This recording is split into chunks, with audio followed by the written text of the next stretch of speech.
Oke, apakah suara saya sudah terdengar? Terdengar. Udah, Kak. Baik, saya mulai ya. Assalamualaikum warahmatullahi wabarakatuh.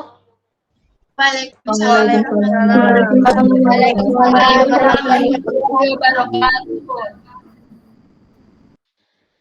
Di sini kami dari kelompok 4 akan mempresentasikan tentang dasar-dasar sintaksis.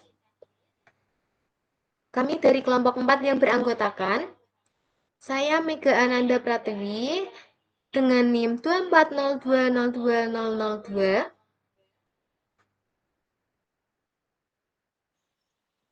Selanjutnya teman saya. Saya Anggita Fitratunisa Purbaningrum dengan NIM 24020202005. Saya Sylvia Eka Haryanti dengan NIM 24020200008. Saya Fijriya Sami Febrianti dengan NIM 240202009.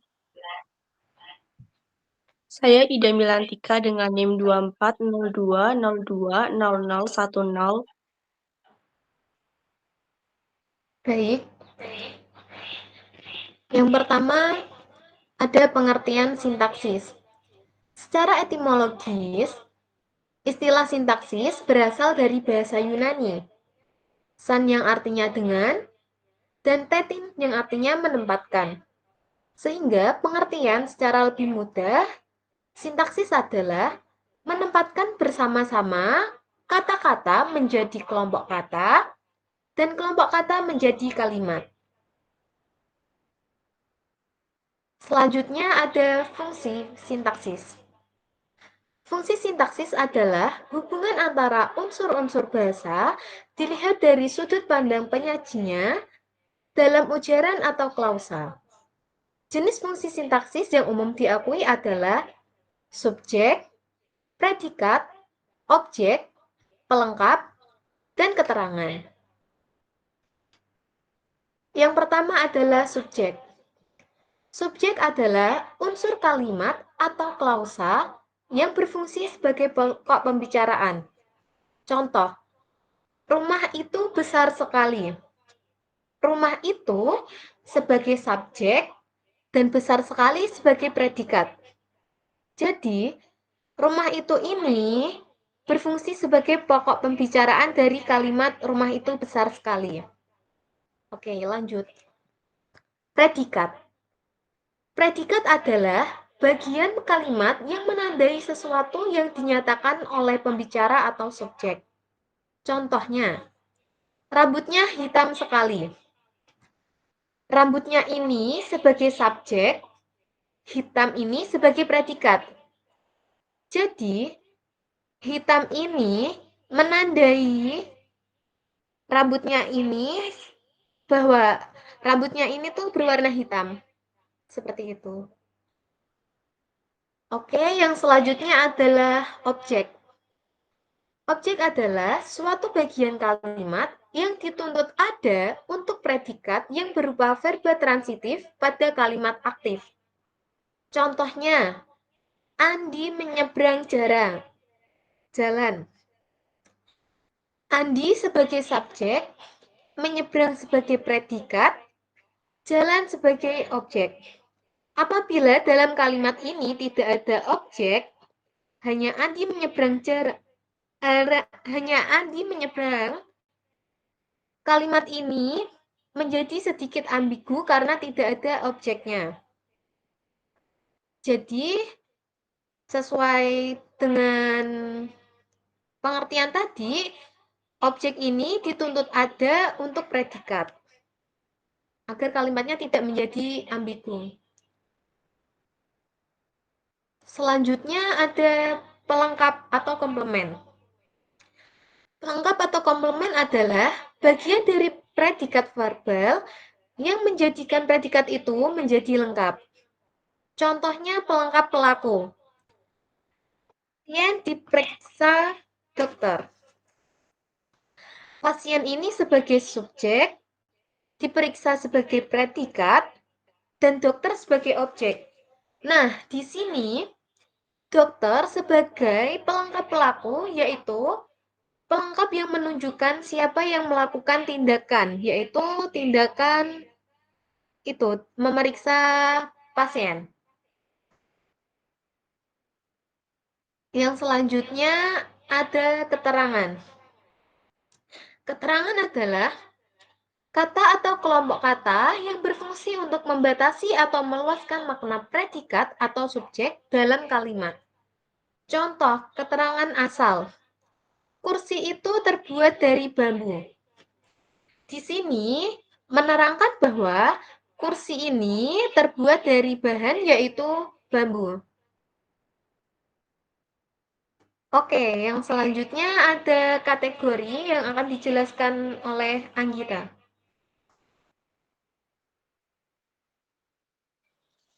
Baik, terima kasih untuk Kak Mika atas waktunya. Di sini saya akan menjelaskan tentang kategori. Kategori sintaksis akan memasukkan kata dalam kelompok kata yang sama berdasarkan kategorinya.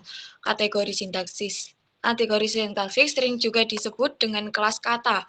Kelas kata merupakan golongan kata yang memiliki kesamaan dalam perilaku formalnya. Kelas kata dalam bahasa Indonesia terdiri atas 4, yaitu kelas kata nominan atau kata benda. Yang kedua ada kelas kata verba atau kata kerja. Yang ketiga adjektif atau sifat. Yang keempat ada adverba atau kata keterangan. Yang slide selanjutnya.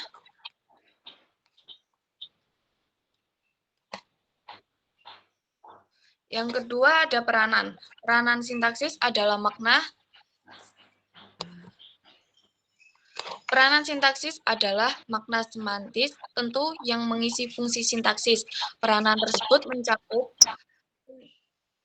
semantif yaitu aktif, pasif, statif, posesif, perilaku, perma, dan lain-lain.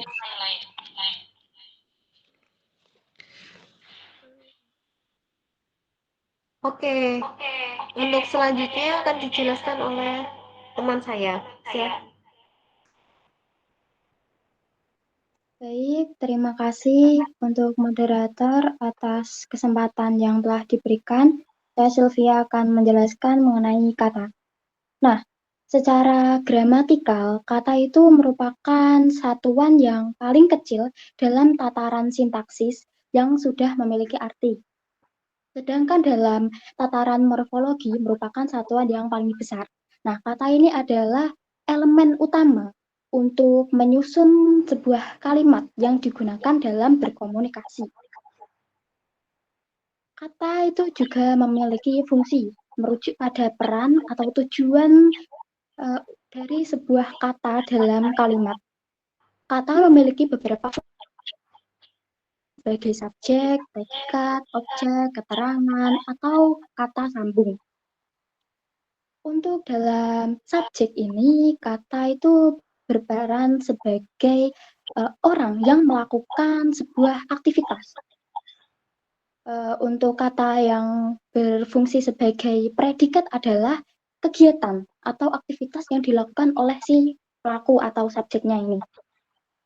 Untuk kata sebagai objek adalah sesuatu yang dilakukan atau sesuatu yang menerima aksi dari si pelaku, dari yang kegiatannya itu yang dilakukan. Untuk kata sebagai keterangan itu adalah informasi tambahan yang diperlukan dalam sebuah kalimat. Sebagai fungsi kata, sebagai kata sambung adalah kata yang digunakan untuk menyambungkan dua buah konsep atau dua buah kata. Seperti itu. Lalu untuk tujuan kata, untuk menyampaikan informasi atau ekspresi atau perasaan dari satu individu kepada individu yang lainnya. Next. Nah, jenis kata ini beragam sekali ya teman-teman, dimulai dari kata kerja. Kata kerja adalah kata yang digunakan untuk menyatakan kegiatan atau tindakan yang dilakukan oleh si pelakunya. Nah, biasanya kata kerja ini sifatnya aktif ya teman-teman, seperti berlari, berjalan, makan. Untuk kata benda adalah kata yang digunakan untuk menyebutkan objek ya. Biasanya menduduki peran sebagai objek, bisa berupa benda mati ataupun sebuah konsep-konsep seperti buku, cinta, pensil, seperti itu. Lalu kata ganti. Kata ganti adalah kata yang digunakan untuk menggantikan sesuatu, untuk menggantikan orang atau menggantikan benda. Nah, fungsinya apa? Fungsinya untuk menghindari terjadinya penggunaan kata yang double. Jadi, ada yang dinamakan kalimat efektif ya. Kalimat efektif itu adalah kalimat yang salah satunya cirinya itu tidak terjadi pengulangan kata gitu. Jadi, caranya adalah menggunakan kata ganti ini seperti ini, itu, dia, kami, seperti itu. Lanjut.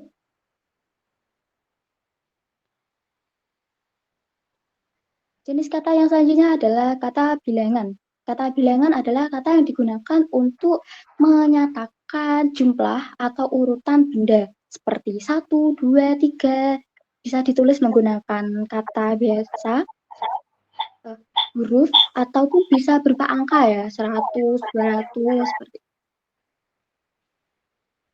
Selanjutnya ada kata sifat. Kata sifat merupakan kata yang digunakan untuk mendeskripsikan atau memberikan keterangan sifat, keadaan, atau ciri tentang suatu benda atau orang atau bahkan kejadian. Seperti baik, jahat, marah, indah, cantik, seperti itu.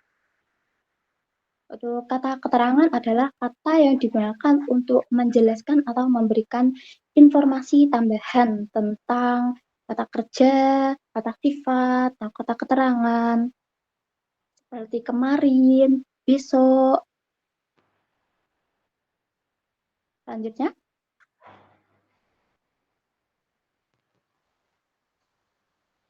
oke. Yang ketujuh ada kata depan. Kata depan adalah kata yang digunakan untuk menunjukkan hubungan antara suatu benda, orang dengan kata lain dalam sebuah kalimat. Nah, kata depan ini sering digunakan sebelum kata benda atau kata ganti, seperti di, ke, dari. Selanjutnya ada kata hubung. Kata hubung sesuai dengan namanya ya, fungsinya itu sebagai penghubung bisa menghubungkan antara dua kata atau dua kalimat atau bahkan paragraf dengan paragraf. Contohnya bisa dan, atau, tetapi, jika. Lalu ada kata seru. Kata seru itu adalah kata yang digunakan untuk menunjukkan ekspresi emosional ya. Seperti ekspresi marah, terkejut, gembira gitu. Atau bahkan bisa digunakan untuk memerintah seseorang. Itu biasanya menggunakan kata seru. Seperti wow, aduh, ya ampun gitu. Biasanya ada tanda serunya. Seperti itu. Selanjutnya, oke. Materi yang selanjutnya itu mengenai frasa. Apa sih frasa itu? Jadi dalam KBBI, frasa itu adalah gabungan dua kata atau lebih yang sifatnya non-predikatif. Non-predikatif itu artinya dia tidak berfungsi sebagai predikat, dia tidak berfungsi sebagai yang yang beraktivitas gitu, tidak sebuah kegiatan gitu. Selanjut. Nah, ciri-cirinya, gimana sih cara kita tahu kalau itu tuh frasa gitu. Jadi yang pertama adalah ciri-cirinya frasa itu harus terdiri minimal 2 kata atau lebih ya. Yang kedua, menduduki atau mempunyai fungsi gramatikal dalam sebuah kalimat. Seperti subjek, objek, keterangan, seperti itu. Yang ketiga, ada frasa harus mempunyai satu makna gramatikal. Jadi kan frasa ini tuh terdiri dari beberapa kata ya. Terdiri dari 2 kata, misal. Tapi walaupun dia terdiri dari beberapa kata, maknanya itu tetap satu gitu. Kayak misal perempuan berambut merah itu gitu. Kan terdiri dari perempuan berambut merah itu 4 kata kan. Tapi maknanya itu sama, kayak merujuk itulah perempuan itu loh yang rambutnya merah. Intinya itu sama, satu gitu. Walaupun dia itu memiliki beberapa kata seperti itu. Yang selanjutnya ada frasa bersifat non-predikatif, seperti yang saya bilang sebelumnya. Non-predikatif itu artinya tidak aktif ya, tidak bersifat kegiatan seperti itu. Yang terakhir ada frasa selalu menduduki satu fungsi dalam kalimat. Seperti tadi bisa berfungsi sebagai subjek, objek, kata keterangan, ataupun yang lainnya. Selanjutnya.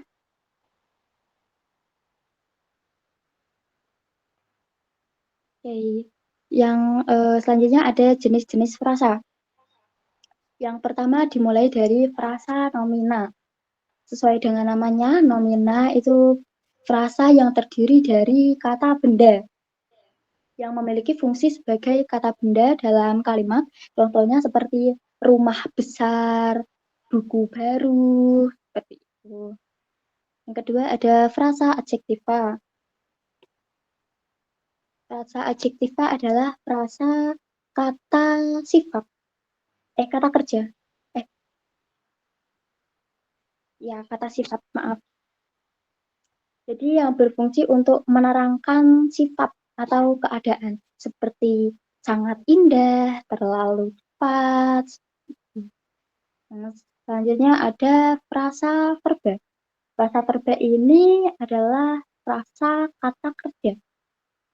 Jadi berfungsi sebagai kata kerja dan menggambarkan suatu tindakan.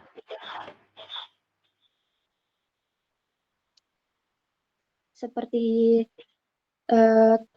telah pergi.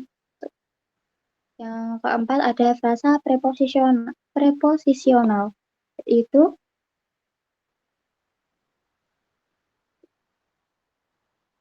frasa yang diawali dengan kata depan yang menunjukkan hubungan antara kata-kata dalam kalimat. Seperti di rumah, di sekolah, di kampus, seperti itu. Yang terakhir ada frasa adverbial, yaitu frasa kata keterangan yang berfungsi memberikan keterangan pada kata kerja, kata sifat, ataupun kata keterangan lainnya. Cepat, dengan sangat hati-hati, seperti itu. Mungkin cukup dari saya. Saya kembalikan ke moderator. Baik, untuk yang materi selanjutnya akan dibawakan oleh Kak Fitri. Baik, terima kasih untuk moderator atas waktunya. Yang selanjutnya itu adalah klausa. Pengertian dari klausa sendiri, klausa dapat diartikan sebagai satuan sintaksis dengan struktur predikatif. Dalam klausa sendiri terdapat frasa yang berfungsi sebagai predikat, sedangkan komponen lainnya berperan sebagai subjek, objek, dan juga keterangan. Oke, next.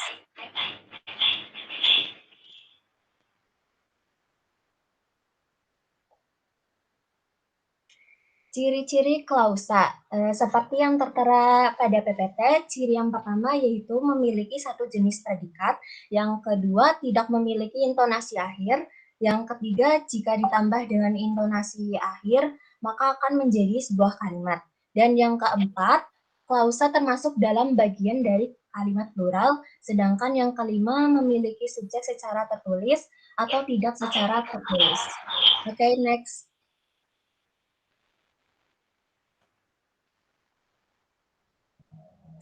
Yang selanjutnya adalah unsur-unsur klausa. Unsur-unsur klausa ini dibedakan menjadi dua, yaitu unsur inti dan tidak inti. Nah, unsur inti ini yaitu berupa subjek dan juga predikat. Sedangkan yang tidak inti yaitu terdiri dari objek, pelengkap, dan juga keterangan.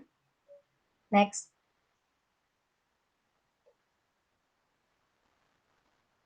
Yang selanjutnya adalah jenis-jenis klausa. Klausa dapat diklasifikasikan berdasarkan fungsi struktur, kelengkapan unsurnya, dan kata negatifnya. Next.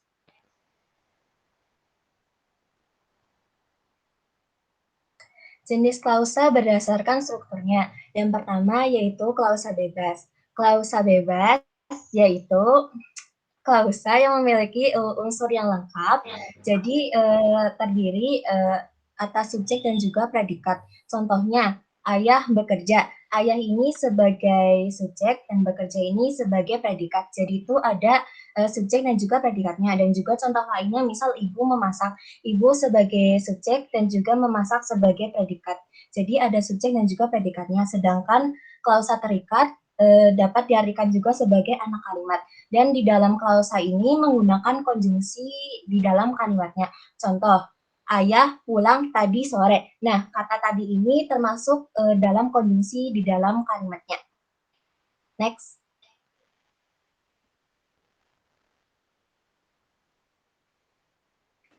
Yang kedua yaitu jenis klausa berdasarkan fungsinya. Yang pertama ada unsur pengisi fungsi subjek.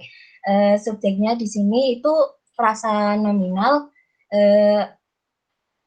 dan kedudukan subjek mendahului predikat. Contohnya, saya belum memahami penjelasan dosen. Saya itu sebagai subjek dan belum memahami sebagai predikat, dan kedudukannya itu mendahului predikat. Yang selanjutnya itu unsur pengisi fungsi predikat, yaitu dapat diisi dengan kategori kata benda, kata kerja, kata sifat, dan juga kata bilangan. Contohnya, rapat pengurus BEM akan diadakan bulan depan. Nah, diadakan ini termasuk predikat dan menggunakan kata kerja pasif. Yang selanjutnya, unsur pengisi fungsi objek berupa frasa nominal dan melengkapi verba transitif. Contohnya, Rendra mengarang puisi. Rendra sebagai subjek, mengarang sebagai predikat, dan puisinya itu sebagai objek. Ya, oke, next. Yang selanjutnya yaitu unsur pengisi fungsi pelengkap. Unsur pengisi pelengkap ini berwujud frasa nominal, dan juga adjektiva. Contohnya, anak Pak Hartono bertambah 1. Anak Pak Hartono ini sebagai subjek, dan bertambah itu sebagai predikat, dan 1 ini sebagai pelengkap. Yang terakhir yaitu unsur pengisi fungsi keterangan.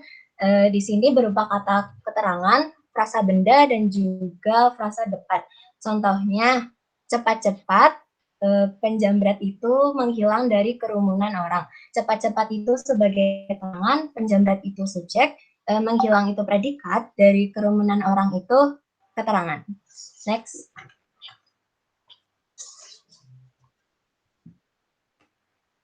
Jenis klausa berdasarkan kelengkapan unsurnya, yaitu ada klausa lengkap dan klausa tidak lengkap. Klausa lengkap ini dilihat dari kelengkapan unsurnya seperti subjek, kelengkapan subjek, dan juga predikatnya. Contoh, kami sedang bekerja. Kami ini sebagai subjek, sedang bekerja sebagai predikat. Sedangkan klausa tidak lengkap yaitu hanya predikat saja. Contohnya, sedang membuat kue. Next.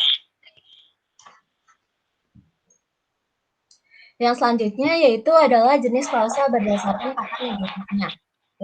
Dibedakan menjadi yang pertama yaitu klausa negatif. Klausa negatif yaitu klausa yang predikatnya bersifat negatif, seperti kata tidak, bukan, dan juga jangan. Sedangkan klausa positif ini sebaliknya ya teman-teman.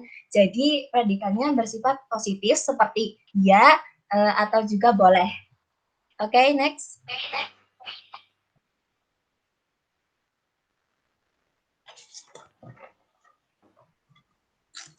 Yang kelima yaitu jenis klausa berdasarkan unsur yang menjadi predikat, yaitu ada klausa verbal. Klausa verbal yaitu yang predikatnya menggunakan yang berkategori kata kerja. Yang selanjutnya itu klausa transitif, merupakan klausa yang kata kerjanya mempunyai kapasitas memiliki satu atau lebih objek. Oke. Mungkin itu saja yang dapat saya jelaskan tentang klausa. Selanjutnya saya akan kembalikan kepada moderator. Oke, baik. Terima kasih atas penjelasannya. Untuk yang materi selanjutnya akan dijelaskan oleh Ida. Silahkan. Baik, terima kasih. Jadi di sini saya akan memaparkan materi tentang kalimat. Abdul Qair memaparkan bahwa kalimat merupakan satuan sintaksis yang dibangun oleh konstituen dasar dan intonasi final. Kalimat dapat dibentuk oleh kata, frasa, dan klausa, sehingga ada yang dikatakan kalimat berklausa dan kalimat tak berklausa. Unsur-unsur dalam kalimat yaitu terdiri dari subjek, predikat, objek, dan keterangan. Selanjutnya, next. Baik, selanjutnya adalah pembagian kalimat. Menurut bentuknya, kalimat terbagi menjadi dua, yaitu kalimat tunggal dan kalimat majemuk. Kalimat tunggal merupakan kalimat yang terdiri dari satu klausa. Kalimat tunggal, unsur inti kalimatnya yaitu adanya subjek dan predikat. Dalam kalimat tunggal terdapat semua unsur wajib kalimat yaitu subjek dan predikat serta adanya unsur manasuka. Unsur manasuka terdiri dari keterangan alat, waktu, dan tempat. Yang kedua adalah kalimat majemuk. Venhar berpendapat bahwa kalimat majemuk merupakan kalimat yang terdiri dari dua klausa atau lebih. Kalimat majemuk terbagi lagi menjadi dua, yaitu kalimat majemuk setara dan kalimat majemuk bertingkat. Selanjutnya, pembagian kalimat menurut maknanya. Menurut maknanya, kalimat terbagi menjadi 4, yaitu yang pertama kalimat yaitu kalimat berita, yang kedua kalimat perintah, yang ketiga kalimat tanya, dan yang keempat kalimat seru. Yang pertama, kalimat berita atau kalimat deklaratif merupakan kalimat yang berisi pernyataan atau informasi yang disampaikan kepada orang lain. Yang kedua, kalimat perintah atau kalimat imperatif merupakan kalimat yang digunakan untuk meminta untuk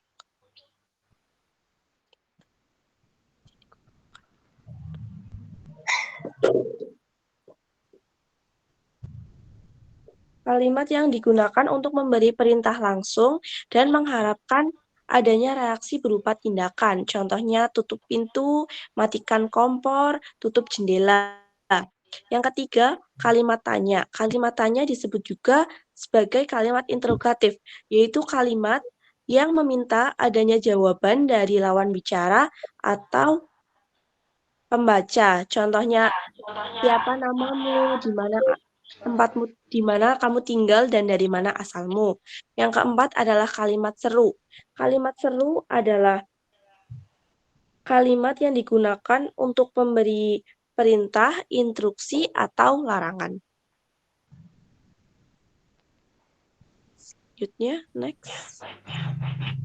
Terima kasih. Baik, selanjutnya adalah sesi tanya jawab. Saya akan menghitung 1 sampai 3. Nanti teman-teman resen ya. Kami hanya membuka 2 penanya saja. Sebentar.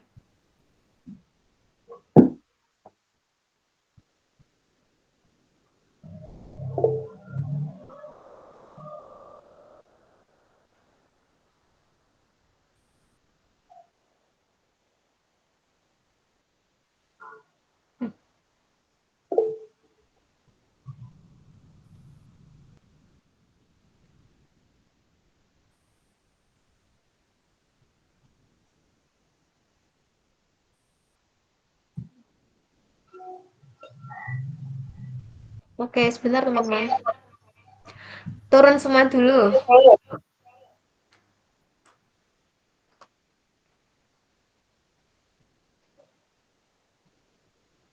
Semua resennya diturunkan. Ayo menyingkat waktu teman-teman. Najma tolong resennya.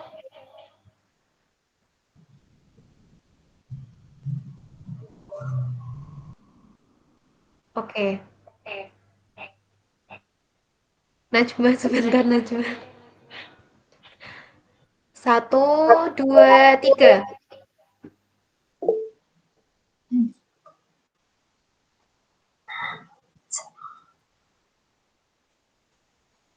Oke. Saya ambil yang tercepat. Yang pertama ada Lailika dan yang kedua ada Duha. Silahkan. Baik, sebelumnya, apakah suara jelas, teman? Sudah. Baik, sebelumnya terima kasih banyak untuk kelompok Kak Mega atas kesempatan yang diberikan. Perkenalkan, saya Lailika Mundaf, NIM akhir 01. Saya di sini akan bertanya tentang klausa transisi yang dijelaskan Pak Fijri bahwa klausa transitif itu sebuah klausa ditandai dengan memiliki predikat, objek, itu yang objeknya itu lebih dari satu. Nah, itu saya masih sedikit bingung, boleh tolong dijelaskan lebih lagi dan mungkin bisa diberikan contoh juga, bisa satu atau mungkin dua atau mungkin tiga, itu. Sudah cukup dari saya, terima kasih. Oke, selanjutnya Kak Duha. Baik, terima kasih. Perkenalkan, nama saya Duha Balki Syahida Adira dengan NIM 2402020014. Izin bertanya mengenai konjungsi atau kata hubung. Nah, untuk konjungsi itu apakah bisa digunakan untuk dua konstituen yang berbeda? Jadi contohnya tuh kayak semisal digunakan antara frasa dengan klausa atau dengan klausa dengan kalimat. Apakah itu bisa digunakan atau hanya bisa digunakan pada konstituen yang sama? Terima kasih.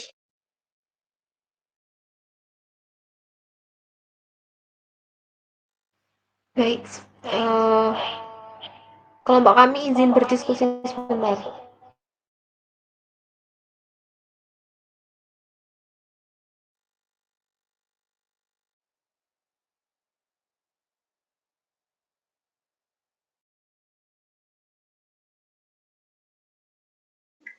Baik, di sini saya akan menjawab pertanyaan dari Kalailika. Jadi tadi bertanya tentang klausa transitif ya? Betul, Kak Fitri. Ya, betul. Jadi karena kurang jelas, mungkin saya akan menjelaskan lebih detail lagi mengenai klausa transitif. Jadi, klausa transitif itu adalah klausa yang mengandung kata kerja transitif, yaitu kata kerja yang menghendaki hadirnya objek. Klausa transitif adalah klausa yang mengandung kata kerja transitif, yaitu kata kerja mempunyai kapasitas memiliki satu atau lebih objek. Contohnya, Rudi mengagumi Yuli. Rudi itu sebagai subjek, mengagumi Yuli itu sebagai predikat. Contoh lain yaitu ayah membalikan adik sepatu roda. Ayah sebagai subjek, membalikan adik sepatu roda sebagai predikat. Klausa verba transitif ini juga memiliki jenis, yaitu ada klausa verba transitif aktif yang merupakan yang subjeknya aktif sebagai pelaku dan predikatnya dibubuhi dengan sebentar Kak.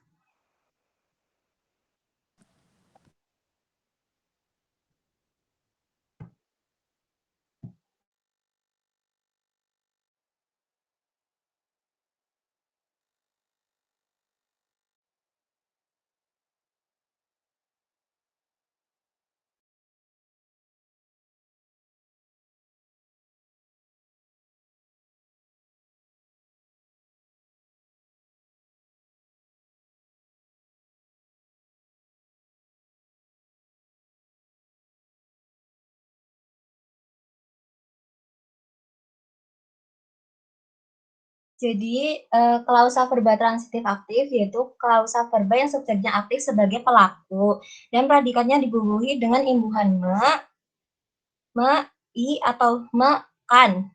Contohnya, dia menjilati es krim itu. Contoh lain, dia mengajukan surat lamaran kerja.